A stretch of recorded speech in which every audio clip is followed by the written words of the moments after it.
कोकणातील प्रत्येक अपडेट जाणून घेण्यासाठी आजच माझे कोकणच्या सोशल मीडिया प्लॅटफॉर्मला लाईक, फॉलो आणि सबस्क्राइब करा। येऊ घातलेल्या विधानसभा निवडणुकीमध्ये गुहागर मतदारसंघात बहुरंगी लढत होणार असल्याचे चित्र दिसत आहे।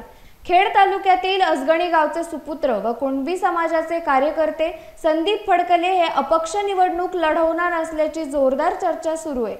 यामुळे कुणबी समाजाबरोबरच बहुजन समाजातील मतदारांच्या आशा पल्लवित झालेल्या आहेत। आपल्याला आता तरी आपल्या समाजाचे नेतृत्व करणारा आमदार मिळेल अशी चर्चा बहुजन समाजामध्ये चालू आहे।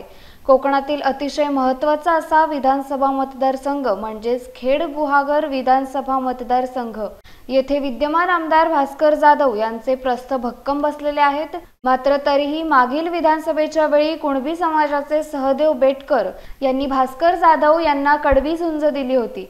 याचाच अर्थ या मतदारसंघात बहुजन समाजाच्या पाठीशी त्या उमेदवाराला अपेक्षा बाळगण्यास हरकत नाही असाच अर्थ होतो।